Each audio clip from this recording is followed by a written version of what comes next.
Tadi aku sudah menyampaikan Bali itu seperti ibu. Aku tidak akan memperlakukan ibuku sebagai seorang pelacur.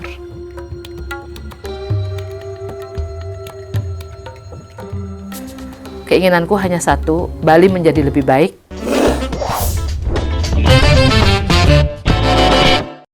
Mbok, pengen tanya nih, Mbok ya. Terakhir-terakhir ini, kalau kita baca berita di mana-mana, di sosial media pun juga, melihat banyak banget kelakuan turis nakal. Pengen tanya, sebetulnya apakah dari dulu ada cuma nggak kedeteksi, atau memang meningkat kasus yang nakal tersebut, atau karena sosoknya Mbok? Terima kasih banyak sebelumnya untuk kakakku kesayangan Grace Tahir.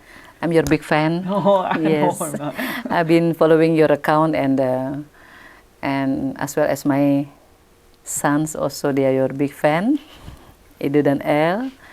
Jadi kita kembali lagi ke turis-turis nakal ya dalam tanda kutip ya.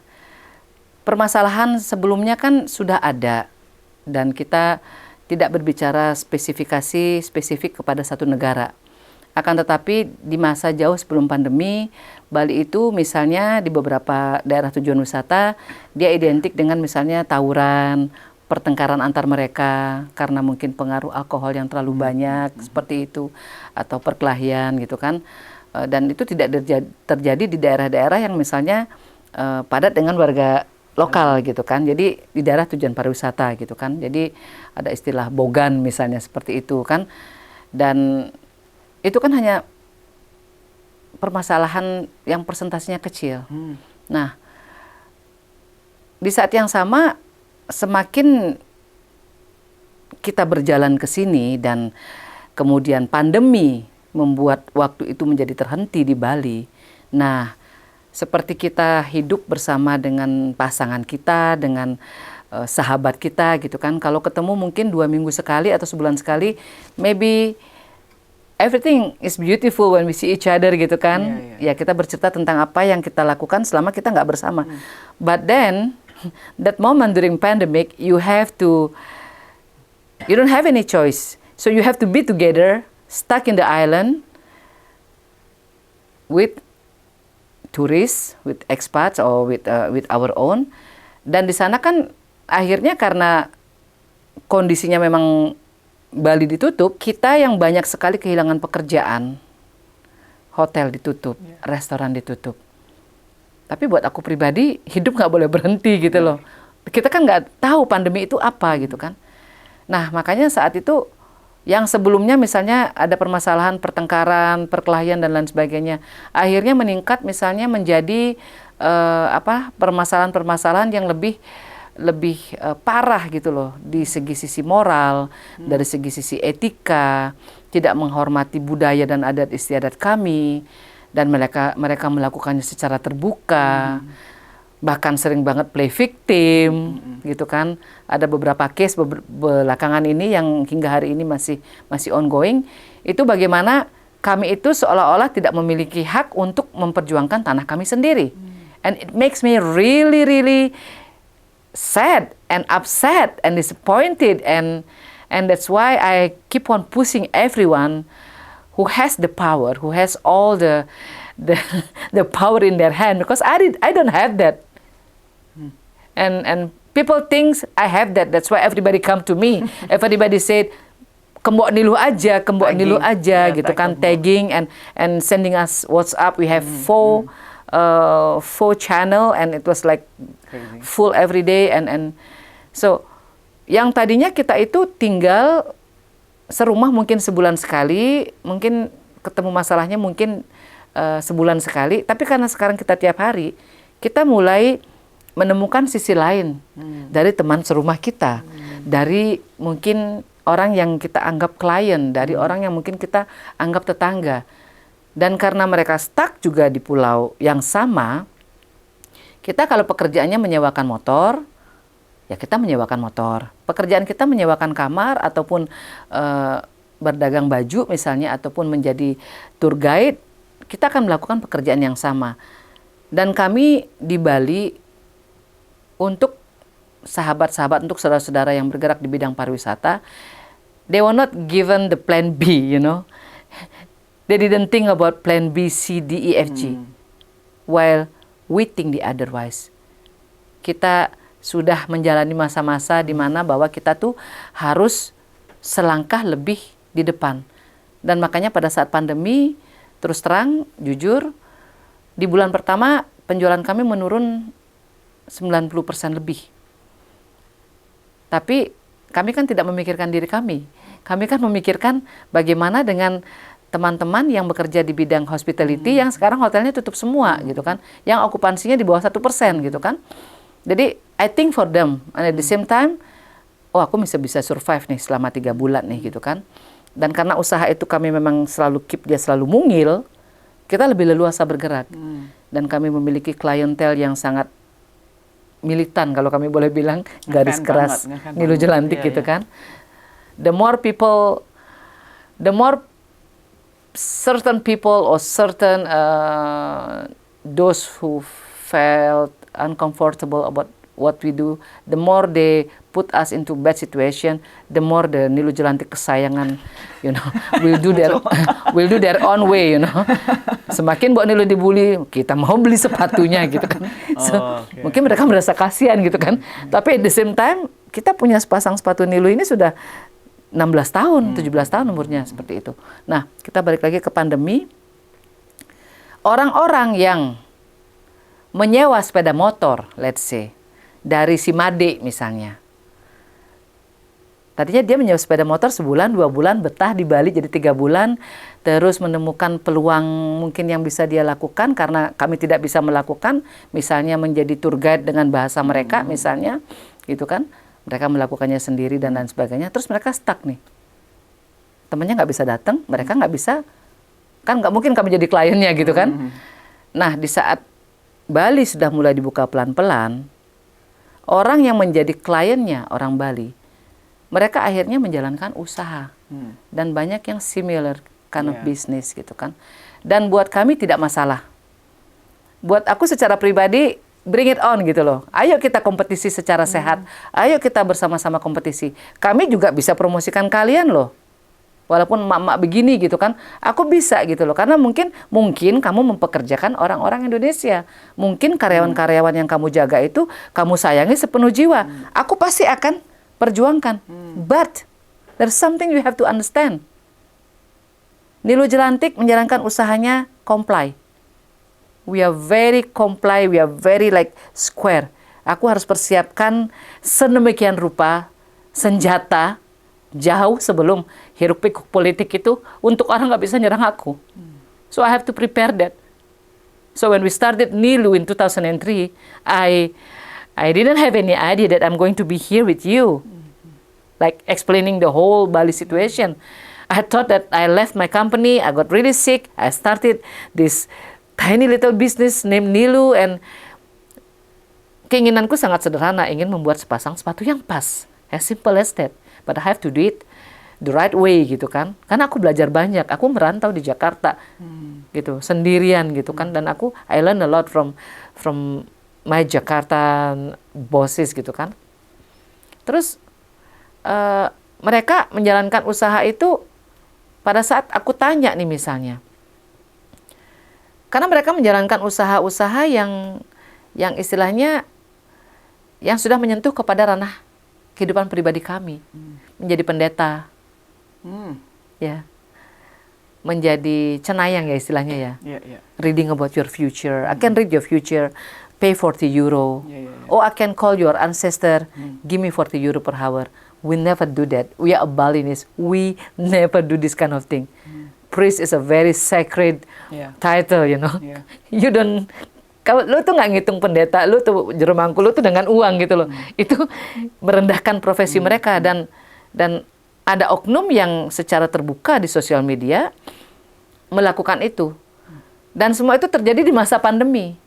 Everything is online. You cannot teach yoga anymore. You cannot teach I don't know, like a gym or pilates anymore.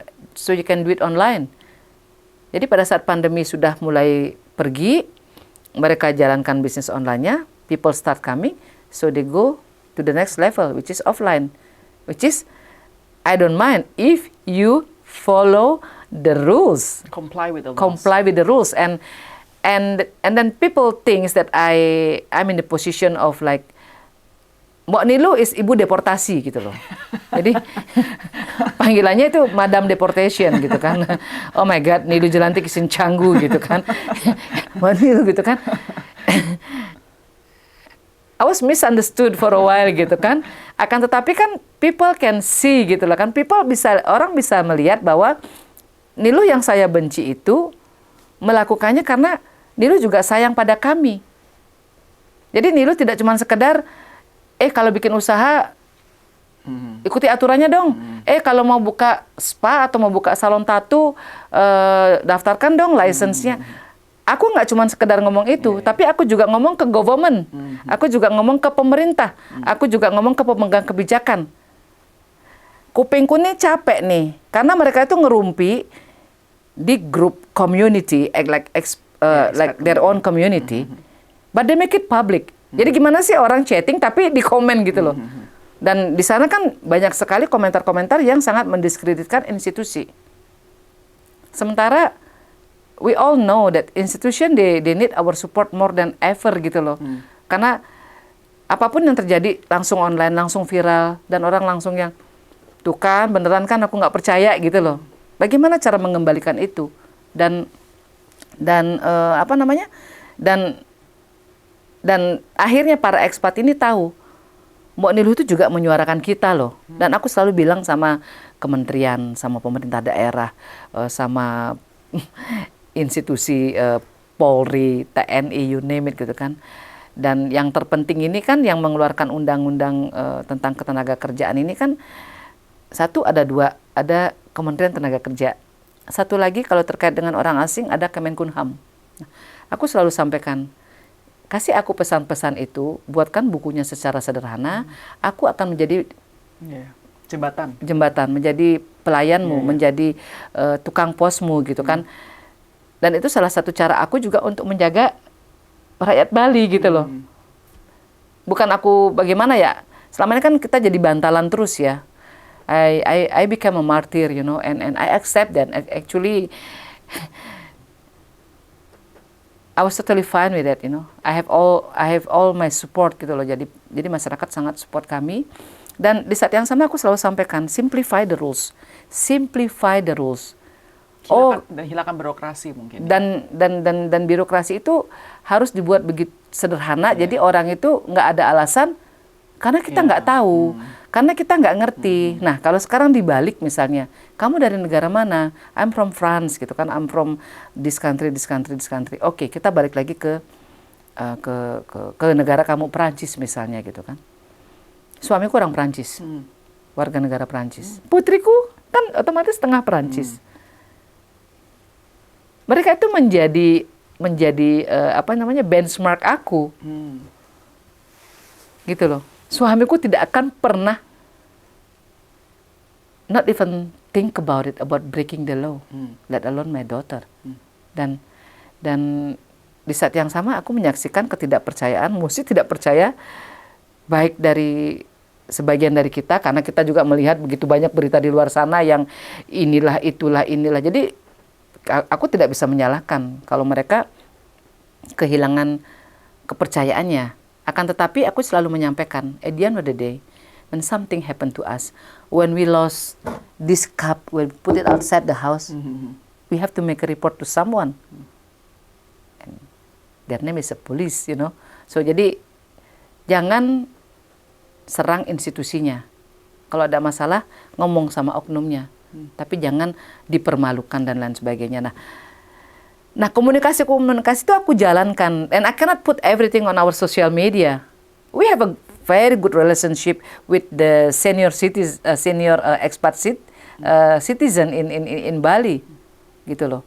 Cuman yang kelihatan kan yang kami seolah-olah memang viral dari akun kami, yang aku keras, tegas, it's all about rules. But there is another side of me that we actually helps lots of them. Ya, tapi syaratnya itu sederhana banget. Don't betray our trust. As simple as that. Kita datang ke negara lu, kita pasti tahu diri loh. Gitu loh. Dan aku dikatakan misalnya Mbak Nilu terlalu bela Indonesia banget gitu kan. Jadi misalnya ada foto aku sama siapa gitu kan. Tapi aku kan orangnya lempeng aja kan, gitu kan. Selama kamu mengikuti aturan, I will do anything in my power to assist you. And it is free of charge. Beruntung banget kan punya Mbok Nilu gitu loh. Gretongan gitu loh, ya kan? Ya enggak, satu kali endorse berapa misalnya gitu kan, ya enggak, satu kali story berapa, satu kali postingan. And I'm willing to do it for free, but follow the rules. Dan ini kadang menjadi sedikit masalah, misunderstanding, terlalu susah dari pihak lawmaker-nya gitu kan. Dan aku kembali lagi ke lawmaker-nya. Please make it simple, simplify, buat online, buat segampang mungkin untuk diakses gitu kan. Samakan aja dengan beberapa negara yang kita jadikan kiblat gitu loh, tanpa harus uji banding gitu kan. Kan seperti katanya BTP kan, ngapain uji banding? Kalau lo bisa langsung dapatkan program yang bagus, copy paste aja gitu kan. Aku berharap gitu loh. I'm all about peace and harmony actually. But sometimes when you do it with love and when you do it like sayang gitu kan, please gitu. Sometimes it doesn't work. Nggak kena gitu kan. Benar. Harus jewer, Mbok. Harus jewer gitu kan, harus jewer dan makanya teman-teman gitu kan di kepolisian gitu kan atau di imigrasi gitu kan, we have a very good relationship gitu kan. Karena Mbak Nilu ini di luar tapi di dalam gitu kan. Dia di dalam tapi dia tuh kayak mamanya kita gitu loh. Dan and I make sure my voice heard gitu kan. Jadi kalau ada satu pemberitaan aja gitu pasti langsung ke aku gitu kan. Dan itulah cara aku untuk menyambungkan antara between the institution and then the citizen, mau expat, mau local gitu kan. Just have to agree on one simple rules gitu kan. Kami menjual sepatu, bayar PPN-nya 11%. Ada lagi PPH final dan lain sebagainya. Contek aja nih lu Jelantik. Yang perusahaan yang seunyu-unyu itu, nah sekarang kamu berkata kamu menjadi investor dari negara mana dan lain sebagainya. Ini aja pakai percontohan. Don't cry to me and said, ya tapi kita kan small business and bla bla bla and bla bla bla and bla bla bla. And what about our lalapan guy? What about our ojek boy? What about our tour driver? You know, I mean, we are very sad of what happened in your country. We are very concerned, you know, and that was the reason why at the beginning of pandemic, I convinced the people, you know, like the people who can take decision, bisa dipanjangin nggak izin holiday-nya mereka? Karena kalau mereka keluar, nggak tahu kapan bisa masuk. Jadi bisa diberikan extension nggak? Dan masukan kami didengar, gitu kan? Tapi kan bukan untuk mereka ngelunjak. Yes. Gitu loh, bukan untuk mereka ngelunjak. Dan tapi Mbok pernah menyesalkan nggak itu tindakan tersebut? Memperpanjang mereka punya visa? Enggak ya? Enggak. Karena kalau misalnya, you know, as a mother, you have to take some difficult decision, you know. Kamu amputasi tangan kirimu, kamu nggak bisa ngangkat ember. Kamu amputasi tangan kananmu, kamu nggak bisa menyuapi anakmu. And that was the only solution that we can think of at that time. Dan aku percaya gitu kan. Karena kan ibaratnya, ya kalau kita makan gula keseringan kan mungkin akan diabetes gitu kan. Mungkin waktu itu kita memang harus makan gula itu gitu kan. But we also know how to stop. Jadi ya sekarang ibaratnya kalau itu menjadi salah satu alasan hal ini terjadi gitu kan, jawabanku sederhana sekali. Just apply the rules. We learn how to drive a bike with a helmet. As simple as that. And we don't have to read the book for that. Kita nggak harus baca buku itu untuk paham bahwa kalau lampu kuning itu artinya hati-hati, kita diam pelan-pelan gitu kan. Dan itu seharusnya kan applicable untuk mereka juga gitu loh. Jadi mereka kan harusnya lebih advance daripada kami ya, daripada kita ya. Lebih pintar, lebih maju, lebih modern, lebih lebih punya banyak informasi gitu kan. Aku punya pengalaman sejak remaja ya bekerja dengan orang asing ya gitu kan. Dan di mana aku memang membentuk karakter itu terbentuk sendiri gitu kan. Jadi aku memang keras dari aku masih umur 20 tahun aku sudah biasa tuh berantem sama anak-anak ekspat di kantor gitu kan. Kalau udah misalnya berbicara dengan salah satu dari drivernya kantor segala macam atau misalnya gardener, itu pasti aku akan sangat tegas sama mereka. Dan jadi bukan kemarin sore gitu loh, misalnya aku langsung galak-galak gitu untuk pencitraan atau pansos atau apa. I don't need that. I mean, we have a very tiny little business, and that is located in the middle of Canggu kan? that chaos, you know. Seminyak ya maksudnya? Berawa, Berawa, ya. Seminyak, Iya, Seminyak kan. Renon, Iya. you know, Pererenan. Jadi apa sih untungnya buat kami gitu loh? Sekali aku bikin statement, langsung diserbu kan rating bintang kita kan. Langsung dihajar kan gitu loh. Dan yang menariknya ya Mbok ya, bukan hanya orang expat yang yang attack Mbok. Bahkan saya perhatikan ada orang-orang lokal Indonesia, bahkan orang Bali pun juga ada yang criticize Mbok juga ya. Mereka merasa kayaknya, wah Mbok ini bikin sulit turis, takut datang ke Bali dan lain sebagainya. Saya baca ada demikian ya Mbok. You see what kind of tourists we are inviting today? Have you seen the post today? Ya, I saw yang di motor itu ya. Yes.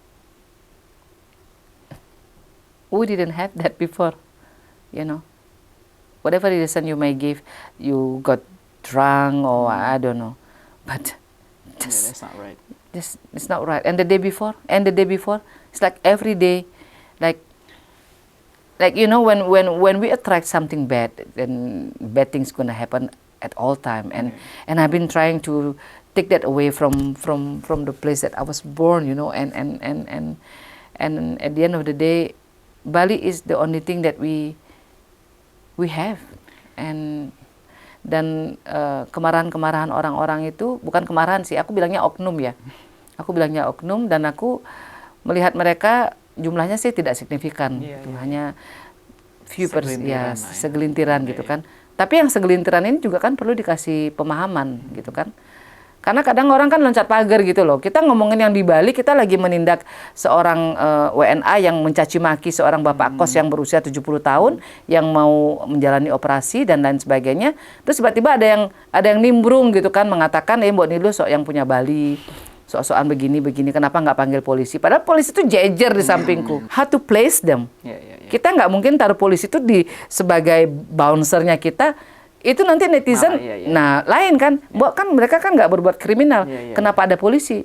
Tapi saat itu memang polisi ada di situ, ya untuk mendampingi. Tapi at the end of the day, that's my call, gitu kan? Dan adalah 1-2 itu, dan aku lebih melihatnya lebih ke arah politis sebenarnya. We are the only woman that running for candidacy, the only woman candidate, 1 against 17. Wow. So I praise all that men. I respect all that men. But even I told everybody, aku perlu 17 profile, 17 profil dari tokoh-tokoh ini, dan aku akan expose satu persatu. Mungkin aku akan minta tolong ke Kakak Grace untuk mewawancarai mereka satu persatu. Silakan, Bu. Ya. Kalau mau datang sini, ya. Berani nggak tahu deh. Ya. Tapi pertanyaan kan berani itu nggak kan? Itu dia, makanya nggak tahu nggak berani nggak. Jadi, tapi saya mau tanya ya, tadi kan Anda bilang ada expert yang Anda kenal, yang grupnya yang memang sudah lama di sana dan tidak bermasalah. Jadi kalau orang-orang bule ini melihat bule baik, melihat bule nakalnya, mereka apa sih komentarnya? Ikut kesal atau gimana ya? Sangat kesal. Kesal juga? Sangat kesal. Karena mereka selama hidup di Bali, bahkan mereka tuh sudah tinggal puluhan tahun di Bali, dan mereka comply. Dan mereka sudah memiliki jalan hidup mereka. Apakah mereka tetap istilahnya, mereka bertemu dengan orang Indonesia, perempuan Indonesia atau lelaki Indonesia, dan jatuh cinta dan memutuskan Bali sebagai rumahnya. Atau mereka sebagai couple, seperti kita bisa melihat misalnya Cynthia sama John Hardy gitu kan. Bagaimana mereka sudah 40 tahun, seperti Paul Robb misalnya, atau Susana Perini pemilik biasa, atau misalnya Peter dengan Ibu Made dari Made Warung. Itu bagus kan. They all knows me. I mean, I was the director of the company of Paul Robb. I was his director like 22 years ago. Dan teman-teman ekspat ini, apakah mereka fashion designer ataupun bergerak di bidang kerajinan dan lain sebagainya, setiap kita bertemu pasti mengatakan thank you so much Nilu, thank you so much for what you have done. And Dan aku memang tidak suka, bukan tidak suka ya. It is not me like to say, you see, aku baik loh sama WNA, aku baik. That's not your style. This not my style. I'm just the way I am, you Yes, know. yes, yes. And I choose that path gitu kan. Jadi aku nggak berusaha memperlihatkan aku itu sebagai algojo gitu loh, tangan besi gitu kan, apa namanya, keras gitu kan. But I have another side of me which is very soft and very like keibuan gitu kan. But these days I just have to be tough. I just have to say it like boom, boom, boom, work, you know. When, you know. I need to see it now. You need to do it now, you know. Because every day we're getting like thousands of messages and there's nothing I can do. Thousands. Thousands. Wow. Basically we have like 1,500 right now. 1,400. Seriously. Wow. You know. And I just want the best for everyone, you know, because Bali is so small. Bali is a home for all of us. Bali is like our mom, our mother. So aku dulu pernah bilang, dulu banget waktu Bali mau dijadikan sebagai, bukan Bali sih, tapi pariwisata akan dijadikan sebagai sektor nomor 1 penghasil devisa. Mungkin sekitar 8 tahun yang lalu. Waktu itu ada pertemuan di apa namanya, di sebuah gedung dan kemudian di istana, dan di beberapa pertemuan itu aku diminta ngintil terus gitu, dan I'm the only UMKM gitu kan, yang lainnya itu kan big corporate corporation gitu kan. Dan aku selalu menyampaikan gitu kan. Kita membandingkan diri kita. Jadi yang lainnya kan buat presentation gitu kan, PowerPoint gitu. Sudah semuanya selesai menyampaikan dan mereka semua benar gitu kan. Nah, giliran aku, I was born there gitu kan. What should I say? I don't run any hospitality business. Kalau kita bisa bicara tentang Bali baru atau super destination gitu kan, don't repeat the mistake that we did gitu loh. Bali baru itu artinya apa? I never agree with that kind of terms. Bali baru itu artinya apa? Apakah penambahan 5.000 kamar? Nah, kalau 5.000 kamar itu dijalankan oleh lokal, yang aku maksud lokal adalah orang Indonesia, apapun latar belakangmu, Indonesian. Aku jadi tukang sapunya deh. At least aku bisa ngingetin, ada pajak nih, ini ada Satpol PP nih, bahasanya masih sama. Pak pajak tolong ya kasih dulu mereka kerja biar omsetnya banyak, nanti baru ikuti aturan seperti itu. Tapi kalau misalnya yang tadinya menyewa 5.000 kamar ini, kemudian mereka menjadikan saya tadinya ngekos di kamarnya di apartemennya Ibu Grace. Terus pada saat kita berada di situasi yang sama, Ibu Grace tidak mendapatkan tamu dari luar negeri misalnya. Terus saya melihat, wah ada rumah banyak banget dijual dengan harga miring nih. Nah, terus aku beli juga tuh rumah, aku sewa. Bahkan kadang-kadang aku sewa 30 tahun, bayarnya per tahun. Dengan harga sama pula. Dan like I said, the Balinese people sometimes they are not given the choices. Jadi mereka terima aja tuh 100 juta per tahun. For 30 years sometimes I told them, kamu tahu nggak, kita tuh dari liang kubur pada saat kontrakmu kelar, aku bilang. Gitu loh. Nah, terus dia sewa itu. Orang yang tadinya menyewa motor kita akhirnya punya persewaan motor. Orang yang menyewa kamar kita akhirnya menyewakan kamar. Ya. Oh silahkan kalau mau melakukan itu. Tapi boleh nggak kamu kita bayar misalnya 40% pajak gitu kan? Can you do the same? We never cry about it. We never complain, blame the government. Kita tahu diri gitu loh. Ya kan gitu kan. Jadi udahlah, mesti syukur dikasih oksigen gitu kan. Tapi kita boleh nggak apply itu kepada mereka gitu loh. Dan apapun kata-katanya siapapun ya di sosial media gitu kan, kita bisa melihat apakah itu sebagai sebuah bentuk provokasi, apakah memang dia pure karena dia kurang mengerti. Dan aku bisa memahami, Mbak Nilu kok galak banget gini-gini. Aku kasih pemahaman gitu kan. Tapi adalah beberapa statement yang memang arahnya mengarah ke provokasi. Jadi memprovok aku untuk terpancing dan jujur kakakku sayang, Aku sudah beberapa kali dipolisikan Pasti deh. oleh Nggak kaget sih itu. oleh pejabat. Hmm. And I face it with smile. I'll go to the police station, taking selfie, staying for 6 hours, like. Wow. Ya, jadi untuk aku anggap itu tempat meditasiku di BAP gitu kan. Aku nggak menghadapi itu karena aku salah. Aku menghadapi itu karena aku ingin memberikan pengertian kepada masyarakat. See, I follow the rules. Aku taati proses hukum dan aku ingin jelaskan kepada oknum-oknum pejabat itu. How far can you go? How low can you go? And I'm still standing here right now and doing the things that you should do. Doing, yeah. Gitu loh, should be doing gitu kan. Dan aku nggak apa ya? Tidak memfokuskan kepada aku fokus kepada aturan. Kalau aturan itu pro pada rakyat, I'll be the first one who will promote it. Tapi kalau aturan itu seperti pada saat kemarin, pada saat masa pandemi, ada aturan-aturan yang tidak nyaman dirasa oleh para wisatawan domestik terutama yang kok begini Mbok, kita udah pesan tiket, udah booking pesawat, udah charter pesawat pula, udah sewa kamar sekian puluh kamar. We've been preparing it for 10 months and now suddenly, Mbok, ngomong dong Mbok sama pemerintahmu. And everybody come to us.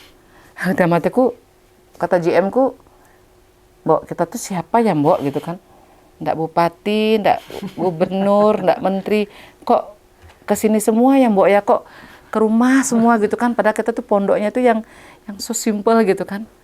Dan aku bilang sama Made, ya kita punya pilihan dalam hidup deh. Tuhan membukakan pintunya seperti itu ya kadang kan capek juga gitu kan. But when I have to face them, all my sadness and my anger and my disappointment, they're all gone gitu loh. Aku punya energi baru lagi. Sama seperti tadi di Sarinah. I was not expecting to meet so many people. And they were like, I don't know, like, it took me 1 hour to move like basically 30 centimeter, Wow. And they're all women and also some men also. And kita maju terus, kita jalan terus. Keinginanku hanya satu, Bali menjadi lebih baik. Saat aku masih ada di sini,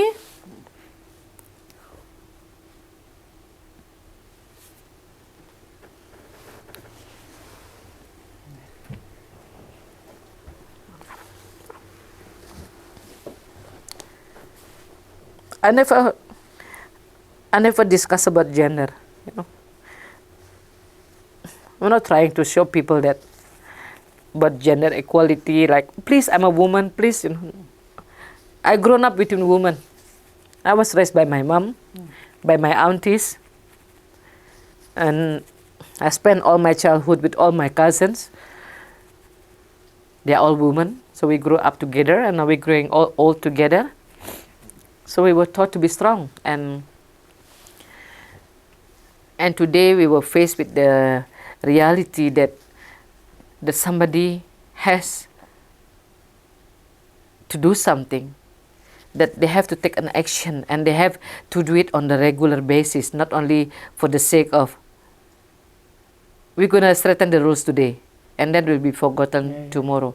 No, it has to be done like on every second basis, For the rest of your life. Yeah, for the rest of your life, and they get paid for that, We work like 16, 18 hours a day, and outside that, I'm still dedicating my time, like I don't even really spend the time anymore with my daughter, And my husband told me like a week ago, like something that really kind of making me really sad, but I cannot really say anything. So I only tell him, that is my life, What can I do, I was given this task, and yeah, this is my life. So I'm not in the position to choose, But those people, when Balinese people are struggling, when Indonesians are struggling to make their living, when we learn to live with just enough, you know. Those people are getting paid, you know. They wake up at 6, they got prepared and they go to the office at 8, and then at 4 p.m. They are home. And pandemic or not pandemic, they still be getting their salary. So that should be doing the job. And sometimes I feel that it's not happening, or at least it's not happening the way it has to be, and somebody need to have the cambuk, you know, at the back, you know, to remind them. I mean, I don't want to hurt anyone, you know, but this is just my way to say, like, please, you know. And it has been more than 3 years. We had those 3 years. Basically, this all started in February 2020. We have all those times to think about the infrastructure, the proper road for Bali, the proper trash management system, or the waste management system. How we can maybe, you know, we have those 3 years in emptiness. Nobody's coming, you know, so we may have more extra time, you know. I mean, during those 2 years, all that we do is fighting for the people, fighting for the local tourists, that the rule has to be revised, fighting for the local weaver, that now the Balinese people, they don't go to temple anymore. So what should we do with their sarung? What kind of product turunan that we can make? And that was the thing that we have been doing on everyday basis. I spend most of my time in the village, and I'm not talking about financial thing, but I'm doing it because I love Bali and the people, and that's why sometimes I got frustrated, but at the same time I have to protect myself. And yeah, I told them I'm paying so much tax, you know, like we are a small UMKM, you know, and we pay like billion of tax a year, you know, and it's to put the food on your plate. Just do your work, you know. And if I just do something like, or if people started to like appreciate what we do, you know, there's always people like saying, oh yeah, Nilu, she's taking this direction. Oh, Nilu, she's going to this direction. She wants to become this. She wants to become this. And for me, like, whatever. Be my guest, whatever, you know. Tapi jadi Mbok Nilu merasa bahwa sebetulnya pemerintahnya Bali, Gubernur Bali kurang prihatin atas masalahnya. Mbok Nilu harus turun tangan sendiri. Kita harus duduk bareng. Tapi misalnya gini loh, aku mencoba bicara dengan gubernur, dengan berbagai macam cara emak-emak lah, dari paling lembut sampai paling keras. Maksud saya kalau kita lihat kan ada banyak pengen menarik investasi di Bali. Contohnya kita lihat sekarang banyak banget kayak apa clubs yang membuka, ya teman-teman banyak kan bars, clubs, this kind of things. Sudah pasti menjadi satu sasaran buat turis datang sana ke Bali juga. Dulu kan kalau zaman dulu kan pas saya masih kecil ke Bali kan rasanya kan tenang, nature ya. Bener. Sekarang kan bener life night life-nya sangat strong dipromosikan terus gitu loh, Mbok. Dan ini kan pasti ada tanggung jawab dari pemerintah yang sengaja mendesain demikian begitu. Nah, Mbok setuju nggak sih dengan tujuan visi daripada gubernur atau pemerintah di Bali? Kalau kita bicara tentang pariwisata gitu kan, ya Bali kan memiliki daerah-daerah yang berbeda. Kalau mau yang adem ke Ubud atau ke Sanur gitu kan, kalau mau yang agak genjreng-genjreng, ajab-ajab gitu kan, ya mungkin ke arah selatan gitu kan. Kalau aku misalnya, karena kita kan tidak bisa lepas dari dunia entertainment gitu kan, I have no problem with that gitu kan. Seperti kemarin yang kami sampaikan ke Menpar, jadi beliau datang 2 tahun lalu ke rumah, kami bertemu selama 6 jam, dan di sana aku sampaikan semua isi kepalaku. Because I cannot do it. I don't have the power to do that. I don't have the authority to do that. So I put all my ideas on the table. If you want to save the tourism, this is the way, and start with Bali. Bukan berarti kita menafikan daerah lain. Tapi daerah lain kamu tetap harus perjuangkan. But when it works gitu kan. Dan kita bicara, kalau kita bicara dunia hiburan dan entertainment, semua kan ada limit. Semua kan ada batasnya gitu kan. Kalau misalnya kita juga mengganti destinasi kita dengan destinasi yang menjadi wellness destination misalnya, atau misalnya healing destination gitu kan. Coba kita lihat, healer yang ada di Instagram kebanyakan dari mana? Mereka ngobatin temennya sendiri. Terus wellness destination, guru yoga dari mana? Guru fitness dari mana? Terus kita bicara entertainment, DJ dari mana? Kalau dulu kan DJ Widi gitu misalnya, atau DJ Bambang gitu misalnya kan, we've known them for like 20 years gitu kan, ya, mainin musik-musik 80s atau klasik gitu kan. Kalau sekarang kan baliho-baliho gede-gede banget di Canggu itu dengan namanya siapa dan sebagainya. Dan aku melirik paling gue cek izinnya gitu kan, ya enggak, karena kan ibaratnya selama itu adalah untuk kebaikan semua, investasi itu penting banget. Tapi tadi aku sudah menyampaikan, Bali itu seperti ibu. Aku tidak akan memperlakukan ibuku sebagai seorang pelacur, gitu loh. Dan aku tidak merendahkan profesi pelacur, gitu loh. Bahkan profesi pelacur pun bisa membatasi dirinya. Tapi aku tidak akan mengoyak-ngoyak ibuku sendiri. Tidak akan, belum selesai, udah begini, belum kelar, belum rapi bajunya, ya kan? And then we all getting old, right? And our earth too, and Bali too, gitu kan? Dan dulu kita puas dengan ke Bali Hyatt gitu kan, tahun 90-an. Tarifnya 1,8 juta, aku masih inget tuh.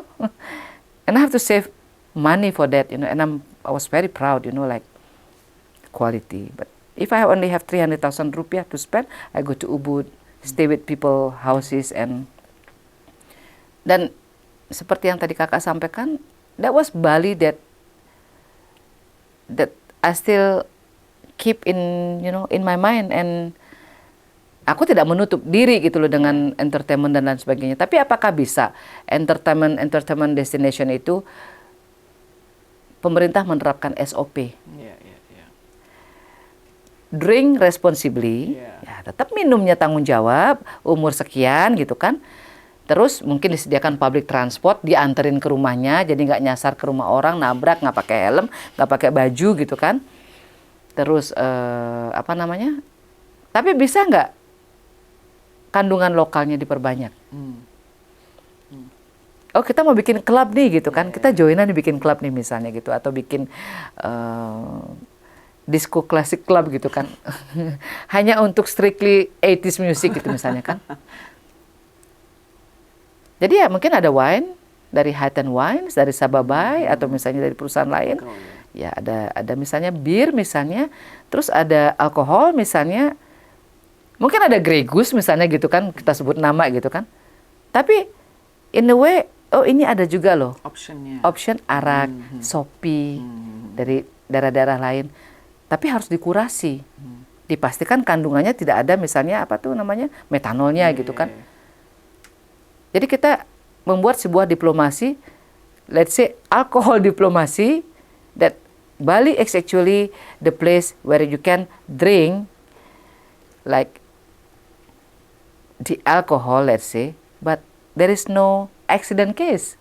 You know, something like that. You know what I mean? And balance lah berarti ya. Balance gitu kan, balance. Dan itu berlaku untuk semua sektor. Oke. Gitu loh saya. Itu apa menurut saya fair. Kalau jadi misalnya Bo pernah ngapain nggak jadi gubernurnya Bali? Permisi? Pernah jadi gubernurnya Bali nggak? Bo sendiri? Nggih. Jadi gubernurnya Bali. Mau nggak? Mau nggak? Maksudnya saya jujur tanya, mau nggak Bo? Tadi Bo bilang, Bo kan kekurangan apa authority, ya kan kekurangan resources untuk membantu Bali banyak lagi. Mau jadi gubernur Bali mau nggak? Tuhan menentukan jalan hidupku hari ini. Dan pilihan hidupku hari ini adalah menjadi berkat untuk ruang lingkup yang lebih besar. Dan aku harus menempuh jalan politik itu lagi. Dan hari ini kita berkontestasi lah kalau boleh bilang ya, untuk menjadi mamanya rakyat Bali. Berfokus di Dewan Perwakilan Daerah. Selama 20 tahun Bali tidak memiliki keterwakilan perempuan. 50% perempuan Bali tidak memiliki wakilnya di Dewan Perwakilan Daerah. So this is the battle that I have to go through. Kalau bicara gubernur gitu kan, ya kadang sih aku baca komen gitu kan. Banyak kasih ngomong kan, baca komen kan gitu kan. Dan tanpa aku ini ya, aku tuh sayang banget sebenarnya sama Pak Koster. Beliau itu kakak kelas kami. Beliau tinggal sama kakakku di Bandung, gitu kan. Anak-anak ITB itu kan. Hingga pada suatu masa aku menyampaikan kepada beliau, cukup sekali saja. Because I was so pissed off, I was so upset.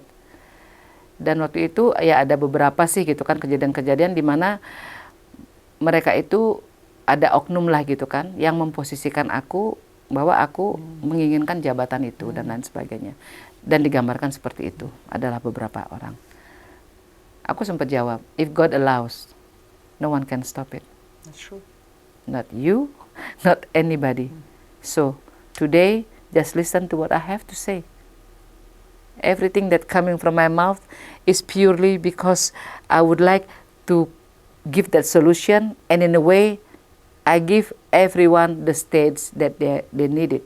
Jadi aku menegur ini itu panggung buat mereka. Aku menegur si B itu panggung buat si B. Bantu mereka betulnya ya. Iya. Dan kalau mereka memahami, membacanya dari hati bahwa Nilu ini galak banget, cerewet banget, tapi menerima dia pasti terima yang baik ya. Semua orang tuh ngadu sama dia gitu kan.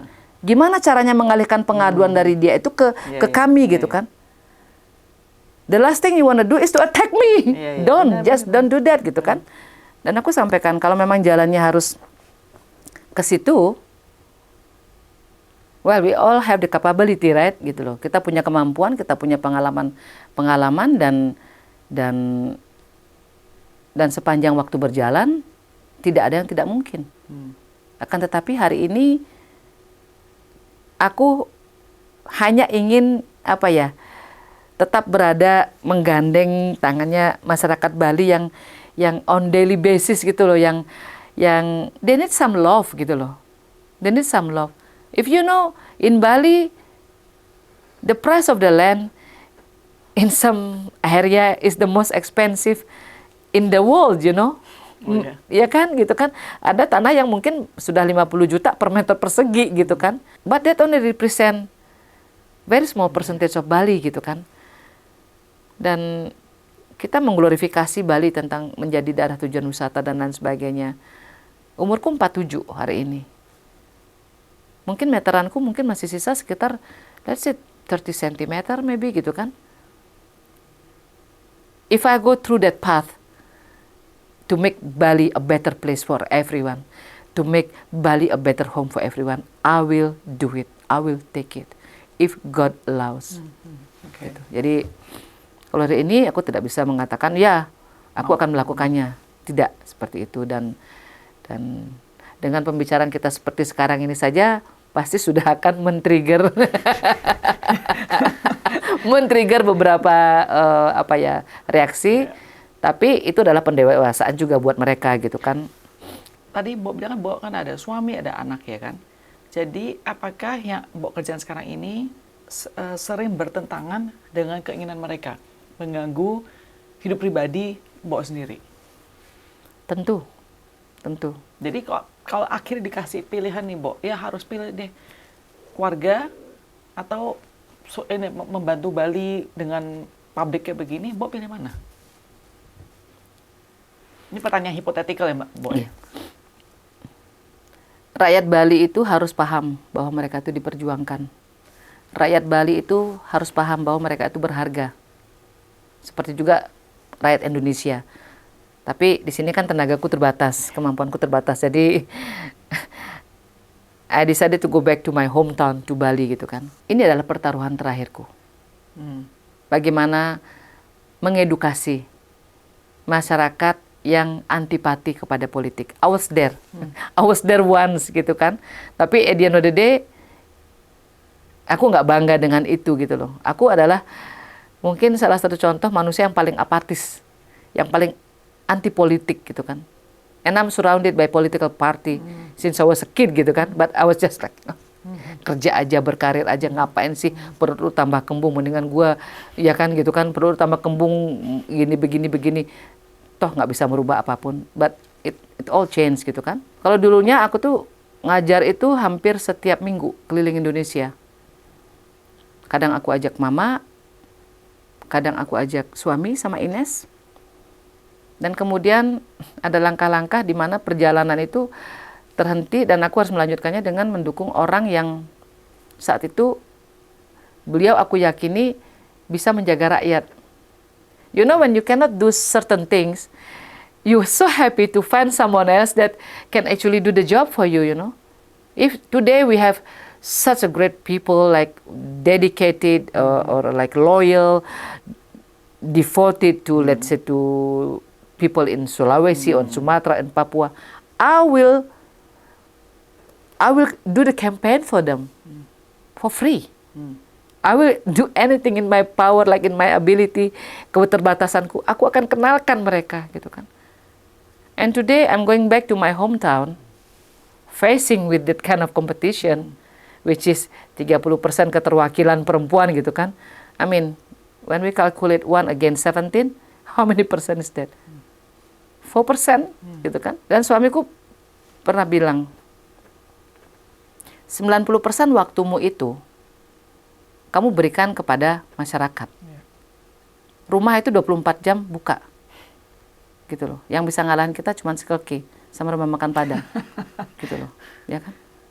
Factory buka, Gaspol, rumah juga buka gitu kan. Dan kita cuma punya 5%. Nah, sekarang kamu tempuh jalan politik itu. Terus kamu mau serahkan semua pemasukanmu, semua gajimu, semua tunjanganmu, semua yang akan kamu perjuangkan, kamu lobby lah istilahnya, kepentingan-kepentingan rakyat Bali gitu yang bisa kamu perjuangkan di pusat. Juga kamu akan serahkan semuanya ke sana. Aku berharap ada sedikit saja rasa dari orang-orang yang kamu perjuangkan itu untuk menjagamu. That's what he said. That's what he said. I cannot blame my husband, right? He was there at 3 a.m., at 4 a.m., at 5 a.m. And then at 4 a.m. he still have to drive me again to the airport. Numpang pipis aja gitu kan, kata anak-anak rumah gitu kan. And I cannot blame them. I cannot blame my daughter having like the night of her life. Like, oh you, mama, she stop politics now. She left her position. Okay, let's cook. Let's do some party at home with, you know. She was so happy. And then a week later, I'm back on my road again. Dan aku kasih pengertian ke Ines gitu kan. Kita punya atap, Nes, walaupun sederhana gitu kan. Kita nggak ada yang ngusir, Nes, gitu kan. Kamu masih bisa sekolah di tempat yang yang layak gitu kan. But some of those people they don't have that chance gitu kan. Tapi kembali lagi sebagai peran seorang ibu, aku harus bisa seperti aku selalu menekankan kepada diriku, I know when to say, I know how to say enough is enough, right? You know. I know. I've been doing it for so long with our businesses, you know, and also with my private life, with my personal life. I said, okay, enough. Even though you want a little bit more, enough, you know. So today, I hope and I believe that people understand that everything that I do is for their own good, and at the end of the day, if it doesn't work, then I will just go back to become Nilu Jelantik, you know. That's your loss, man. You know, maybe.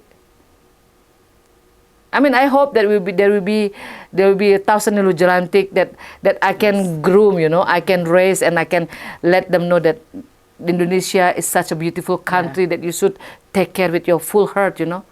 But in my hometown, we were not taught to be brave, you know. We are not, kita tuh nggak diajarin untuk menjadi pemberani. Kita tuh nggak diajarin untuk bermimpi. Kita itu nggak diajarin untuk bahwa politik itu bukan tentang sebuah dinasti. Bahwa anak dagang nasi uduk pun bisa jadi bupati gitu loh. Cerita tukang kayu menjadi presiden, itu kan seperti dongengnya H.C. Andersen gitu kan. Ya enggak? And I wanted it to be a reality gitu kan. Makanya aku tuh selalu menekankan, aku berkarir dari posisi yang paling rendah sebagai tukang sapu, tukang bersih-bersih. And I learned it in Jakarta gitu kan. Aku punya teman, atasanku, sudah bisa mengendarai motor, aku naik bis kota, and I was so proud of them. I move on to another level of my job, dan aku bisa afford untuk misalnya naik bis AC gitu kan. Dan teman aku sudah bisa beli kendaraan sederhana. Nggak satu detik pun I have jealousy. Aku nggak di program seperti itu. Jadi teman aku misalnya bawa Mercedes Benz gitu kan, aku bawa Jimny nih, and I'm as proud. I was like, he's my mentor, he earned that. Jadi aku bisa berteman dengan businessman, dengan wanita karir, dengan dagang telur, and everybody feel like I'm with Nilu, you know, and there's no one, she's not going to judge me, you know, dan aku harapkan hari ini misalnya aku bisa menyampaikan hal yang sama. Jadi kita tuh nggak bisa misalnya senang lihat orang susah terus susah lihat orang senang gitu loh. Dan aku nggak mau itu menjadi our way of life gitu kan di tanah kelahiranku sendiri gitu kan. Tapi ya somebody has to remind them that sometimes there's no second chance in life. So while you have it, you take it. Ya, and I know my family will be always waiting for me. Apapun keputusanku, mereka pasti terima.